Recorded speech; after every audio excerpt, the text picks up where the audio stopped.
Hola, soy Ezequiel Flores y esto es Un futuro posible, pensando el socialismo en Misiones, podcast radial de Razón y Revolución.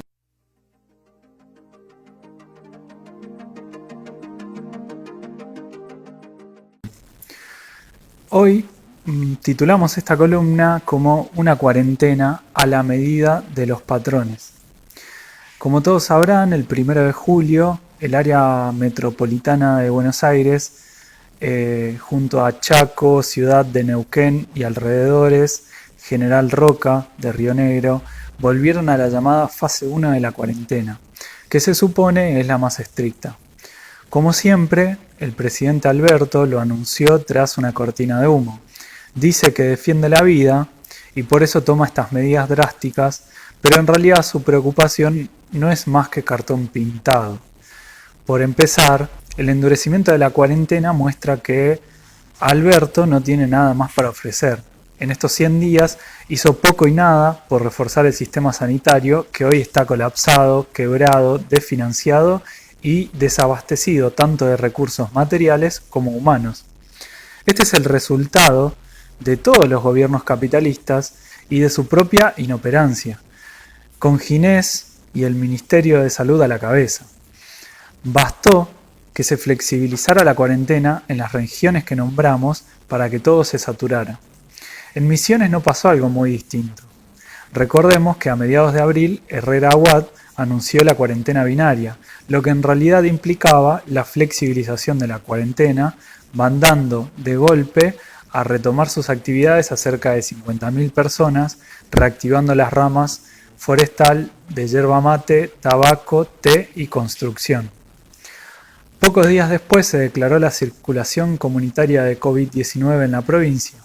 Y así las cosas, en lugar de volver atrás, hoy más del 80% de los ocupados volvió plenamente a la actividad económica. No solo no se dio marcha atrás, sino que también se expuso a los trabajadores de salud, quienes están en la primera línea de fuego, al contagio. Así, desprovistos de las medidas de bioseguridad necesarias, no tardó mucho tiempo para que Misiones triplicara la media nacional respecto a la cantidad de trabajadores de salud contagiados de coronavirus.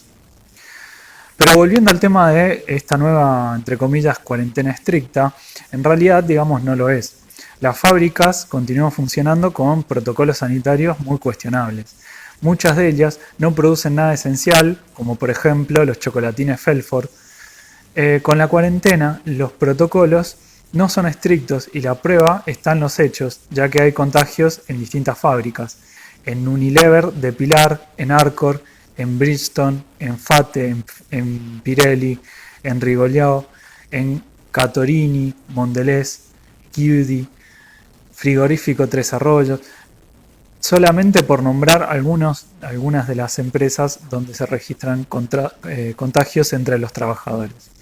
Ni hablar de los supermercados, que siguen funcionando a costa de olas de contagios en muchas sucursales. En nuestra provincia de Misiones quizás esta realidad nos parezca lejana, pero en realidad no lo es. Acá no solamente los trabajadores de salud sufrieron durante la pandemia y la cuarentena. Los madereros tuvieron recortes de salario y se les negó el magro aumento obtenido en la última paritaria. Los tariferos percibieron mal y tarde un subsidio interzafra muy pobre. Los soleros, que se encontraban ya de por sí en la miseria y sin poder cobrar sus salarios, muchos denuncian que no pudieron acceder al IFE. Los vendedores ambulantes fueron empujados por el hambre a reclamar volver a las calles a hacer su tarea, vender. Los docentes se vieron sobrecargados de trabajo, mientras que cientos de los que no tenían horas o se encontraban subocupados tuvieron que arreglárselas como pudieron porque el Estado no les dio ninguna política específica más que el rechazo. Con este paneo general, en realidad lo que estamos viendo es que tanto Alberto como Herrera Aguad defienden las ganancias de los patrones y no la vida de los obreros. Pero ahí no termina la cosa, porque la cuarentena también es una enorme forma, una enorme tapadera para hacer pasar el ajuste y descargar la crisis en nuestras espaldas. Esto se puede ver en los recortes salariales, en los despidos, en el pago de salarios y aguinaldos en cómodas cuotas. Mientras Fernández dice que se endurece la cuarentena, el salario se atrasa cada vez más y los precios suben. Tampoco rigen controles sobre los despidos. Ya vimos en varios casos, como por ejemplo en el frigorífico Penta y ahora también más despidos en la TAM. Al mismo tiempo, el IFE no alcanzó para nada. Además de tratarse de una suma de 10.000 pesos, el gobierno apenas la pagó 2 veces y con plazos ridículos. Recién el 17 de julio se terminará de cobrar. En Misiones, cerca de 270.000 trabajadores lo percibieron. Esta población equivale a la población de Posadas. Es decir, 270.000 personas recibieron una suma que resulta menos de la mitad de la canasta alimentaria. El gobierno hace de cuenta que las familias más pauperizadas viven con 20.000 pesos durante 4 meses. Para después del 17, el gobierno tiene pautado aplicar un tercer IFE, pero esta vez solo lo va a reducir a las áreas que volvieron a la fase 1. O sea, la provincia de Misiones se quedaría fuera. En estas condiciones, los desocupados, los changarines o trabajadores en negro, si no salen de sus casas, no van a tener ningún ingreso. Ahora, ¿de quién es la culpa que se dé marcha atrás en determinadas zonas? Alberto dice lo mismo que dijo el ministro de Salud de la provincia, Alarcón, sobre los trabajadores de salud contagiados. Dice que la culpa es de la gente, que la gente se relajó.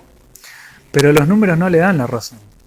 Hoy se cuentan solo 100.000 infractores tras 103 días de cuarentena. No es nada en relación a la circulación de personas.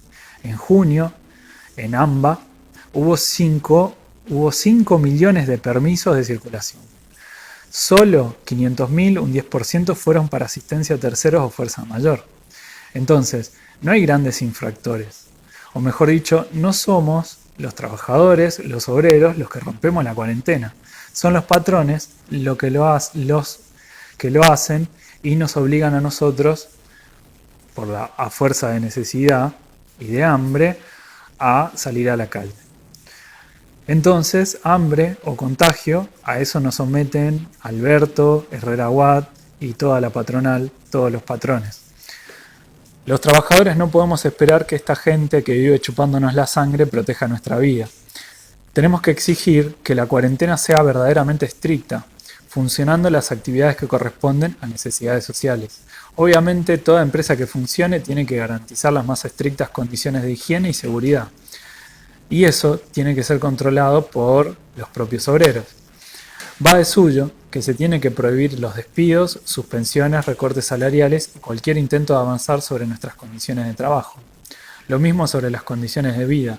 No se puede tolerar ninguna sobrefacturación, ningún tarifazo y cortes en los servicios básicos, algo que también es una realidad presente en nuestra provincia por la sobrefacturación del servicio de luz y del servicio de agua.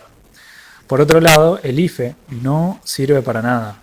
Lo que necesitamos es un subsidio universal para todos los precarizados y desocupados, fijado en un monto que garantice la vida en la cuarentena, de forma real. Finalmente, el sistema de salud debe ser completamente reforzado con un aumento de su presupuesto y centralizándolo bajo el control de los trabajadores. Por todo esto y por mucho más, tenemos que luchar para vivir una vida que valga la pena, en la que nuestras necesidades y no la ganancia de los patrones ordenen la vida. Bueno, hasta aquí llegamos el día de hoy y como decís vos, Claudio, hasta luego. Y le agregaría hasta la victoria. Mando un abrazo y un saludo para todos los amigos de Inquietos.